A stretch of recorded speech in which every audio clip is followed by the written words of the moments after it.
Good morning, San Diego. Yeah, it's as animated as I'm going to get. Look, San Diego's there, but it's also over there in the water. I'm down at Seaport Village. I had a little bit of a sleep in. I think my body really enjoyed having a bed instead of an air mattress on the floor. And I was up a little late editing stuff and putting videos together. I still don't have yesterday's finished, but I did do 2 videos from the day before. One is still uploading. I will be stopping at Starbucks to get that finished uploading. The internet at the hotel was really slow. The Wi-Fi, it was taking like 3 hours to upload a video. But I'm just gonna walk around Seaport Village for a bit, see if I can get something to eat, maybe a coffee, and then get on with the drive home, unfortunately. Back to Phoenix and the heat and no sea air. That will suck. How about a shot of some fishing boats? There's a few of them, not a lot. It's kind of surprising, but there's probably more somewhere else. You know, I've never actually been over here while any of these boats were unloading their catch. I wonder if that still actually happens over here, or whether you have to go somewhere else to see that. Of course, never really here early in the mornings, or I don't even know what time that would happen. So that's part of the problem. Yeah. When does that happen? When do they go out fishing? And when do they come back and unload their catch? Is that like a early morning thing, late night thing, overnight thing? I have no idea. I am now walking out on this little pier here to maximize my saltwater air breathing in potential, if that's a thing. Look at these seagulls. Aren't they so pretty? Aren't you pretty? I think he likes me. He's not taking off. Stay there. Think he'll let me touch him? Let me pet you. I just want to pet you.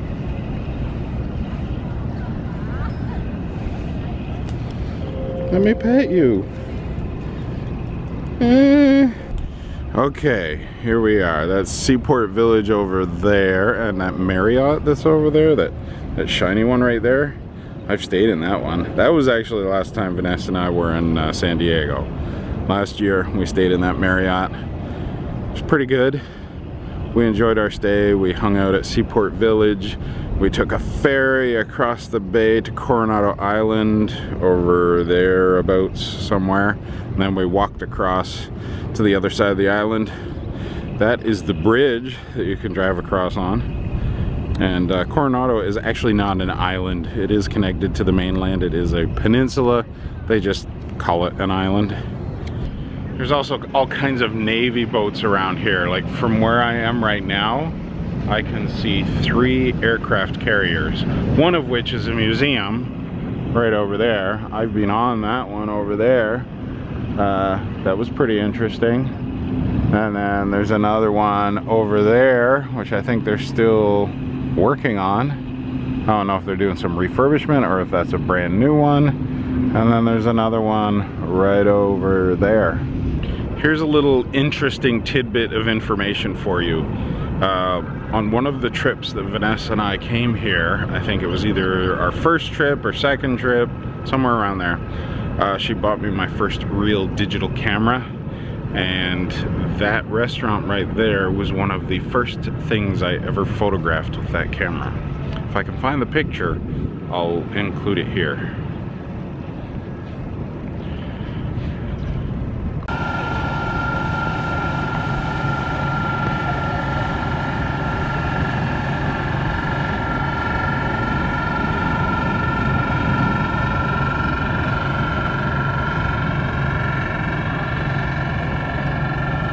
So down here is also where they hold Comic-Con, San Diego Comic-Con. The convention center is down over there, so all around here and by the hotels, and then in front of the hotels, like downtown, is where you see all of the Comic-Con people. I've never been here during Comic-Con. It's something that sort of appeals to me. Like, I like the idea of it. I just don't like the idea of all the people. And I know for San Diego Comic-Con, it is insane. It might be an idea to come down here and be around it, but not actually attend it. That might be something I could do. Bring my camera, photograph a lot of people, with their permission, of course. So I just heard a woman back there talking to somebody saying she was old. She was older, so she didn't, I don't know, whatever. But she was 35. And she feels that she's older and doesn't fit into whatever she was talking about. I call bullshit on that. Really. I'm tired of people saying 35 is old and you can't do things because you're 35, and when the hell did that become a thing? And for a while there, I was getting me down. All these like 20-somethings that were successful or thought they were successful, looking down on people that were in their 30s or 40s even. Like 40 was like ancient, 40 was irrelevant. I call bullshit on that. That's not true. Absolutely not. You can do whatever you want at whatever age you want, and you can start anew from whatever age. That's interesting. What the hell is that? Let's go look. Okay, that thing over there. What is that? That's cool. I think it's cool. It's like a, I don't know what it is. I want one. Maybe. Maybe I don't. I don't know what it is. But I want one. What I really wanted to do today was get up early and take a boat ride around the bay. You can get like a 2-hour tour around the entire bay for like under $30. And I was thinking that's what I wanted to do, but of course I didn't get up early enough, and I'm not staying here all day. I have to go home. I've been away so long. Not really long, but I've been away so long, and I need to get back to work. Like, when I'm not there, nothing happens. Like, it's closed. So I kind of got to get back to that. Okay, I want whatever that is. I think it's being pushed. It's like a building on a barge with a deck. That's cool. This is definitely one of my favorite places on the planet Earth.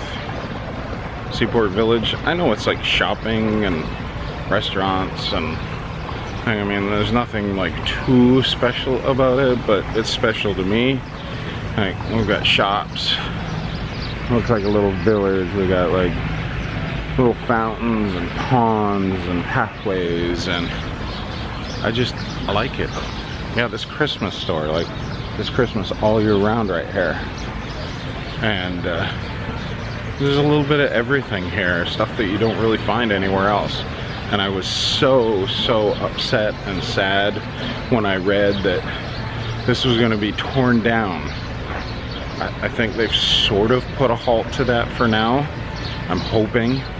But for some reason, City Council decided that they were going to let a developer come in here and demolish everything and put up hotels and a mall and like more conference space and all kinds of stupid stuff like that. Like, totally destroy this waterfront, all the parks, everything, redevelop everything.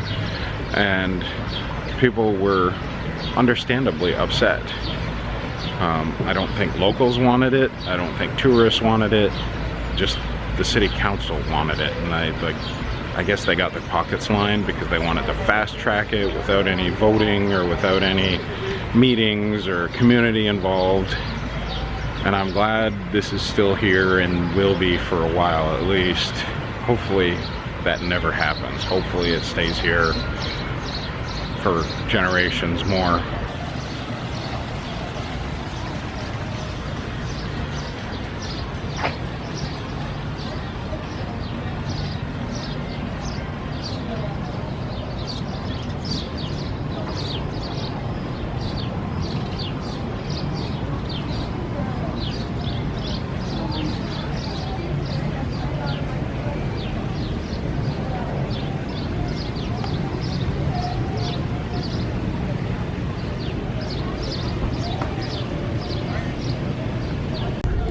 This is always fun.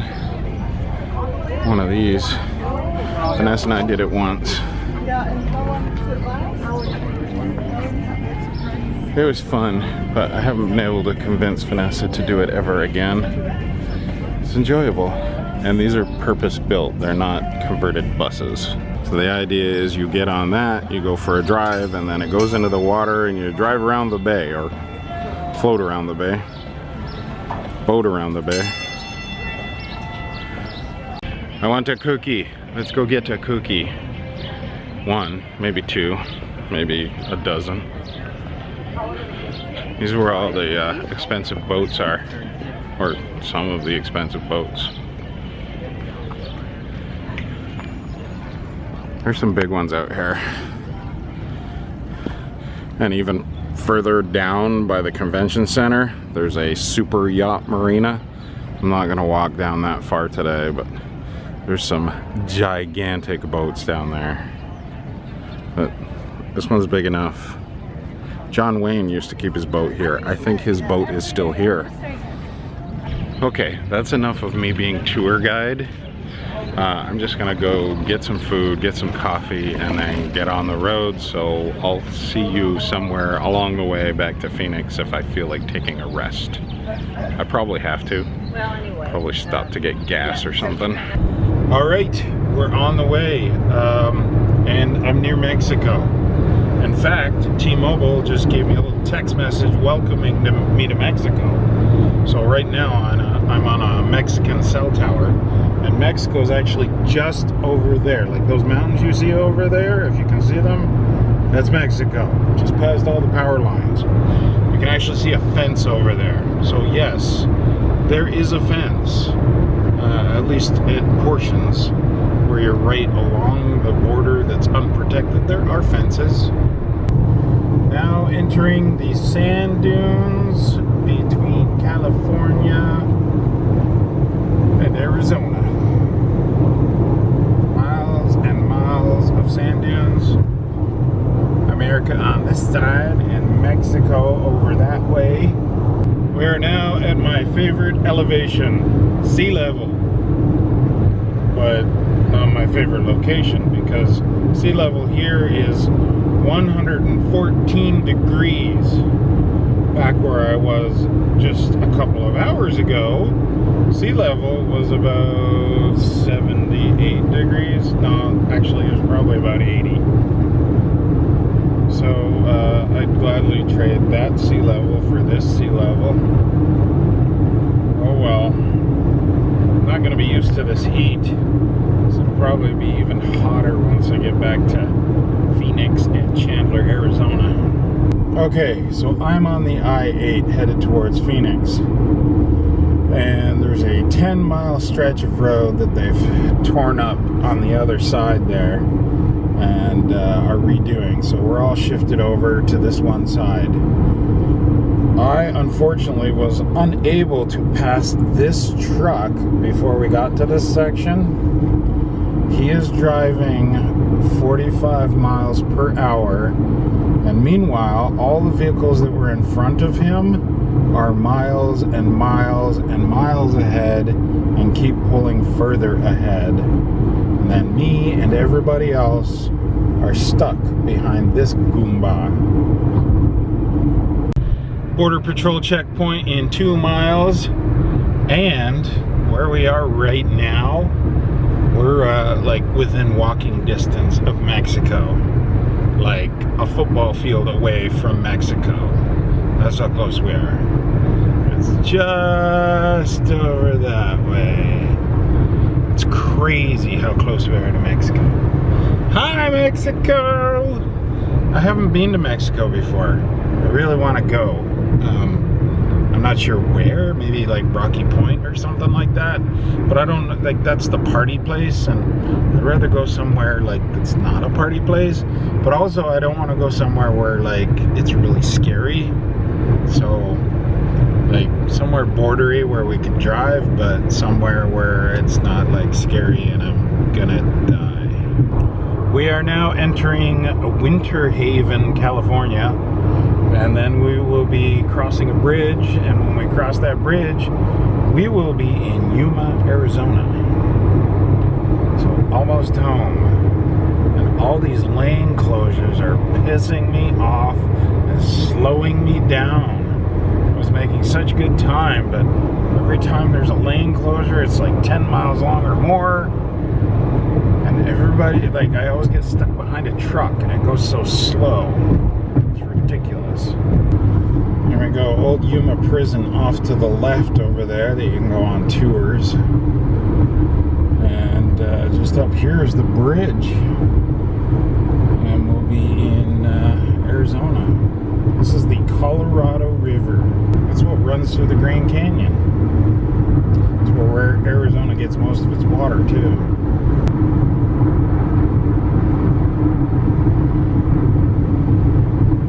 There you go, we're in Arizona. Enjoy it, it's hot. Time for gas. I can only go 28 more miles if I don't. And I have a lot further than that to go. It's actually not as hot here as it was back there a little ways, but it's going to be quite the shock for me when I get out of this vehicle, because I haven't been out of this vehicle since I pulled out of San Diego. So this is going to take my breath away, I imagine, because I haven't felt this heat in over 10 days. Alright, you want my reaction to 115 degrees? Actually, I've already gotten out of the car. I pumped gas, but now I'm going in to pee and get A&W hamburger. But here you go. 115 degrees at least. This fucking sucks. Sorry for the language. It just does. Especially after being where I was and where I have been for the last week and a half. Oh, it's so hard to breathe. Unless you've experienced it, you have no idea. So yeah, I'm gonna go back to Phoenix after I do this. I got another couple hours ahead of me. And I'm gonna make the most of it. I'm really gonna try and stay positive. I'm gonna make the most of every day and try and move in a positive direction. I have been inspected by Border Patrol. It entailed, "How are you today, sir?" "Fine." "Good." And that was it. So that means I'm cleared to be in Arizona, or wherever else for that matter. Don't worry, I've got a green card. Sorry, I've got burger caught in my teeth. I'm gonna go through these windy roads through the mountain here. See these mountains? See these windy roads? I need both hands, but I'm only using one right now. So I'll see you, I'm gonna say back at home. Next time you see me, I'll be at home, which is another 2.5 hours. All right, see you then. Well, looky here. I told you, I'm in my backyard now. Oh, that was quite the drive. Actually, not too bad, not any traffic at all to speak of. It was pretty smooth sailing, just a long drive, like 5.5 hours. But that was with the stop to get food and to get gas, so not too bad. Probably about 5 hours total of driving. But I'm home now, and I got home in the evening, so it's a nice, cool 109 degrees out. That's just great. Puppies was glad to see me, weren't you, puppies? Willow, she was glad. She was very happy, and so was Lucy. Now they're all excited and want to play. Vanessa is hard at work on dinner. Our nieces are here, and nephews, we'll call them nephews. So there's 4 kids here, all young and crazy and loud. So we're all gonna have dinner, and then their prospective guardians will be collecting them. The boys' Uncle Levi will be collecting them, and Vanessa's mom and dad will be collecting Zoe and Layla. And then we'll have quiet for the rest of the evening, but that won't be for probably another couple hours. So I'm going to unwind. I've already unpacked the car. I'm gonna try and pull out my computer and get some more editing done, because that kind of does relax me. And that's it for the vlog. That's the end. Tomorrow's back to the regular work day type thing. Well, not quite regular, but I still have to go to work tomorrow and do work stuff. But I'm gonna try and switch things up and do different things as far as the vlogs go. Make them more interesting and make me more interesting, possibly, somehow. What do you think, Willow? Willow thinks so. All right, that's it. Until tomorrow, peace, love, and I'll see you out on the trail or the streets of Phoenix, Arizona, or Chandler, Mesa, Tempe. Those are all the places I frequent.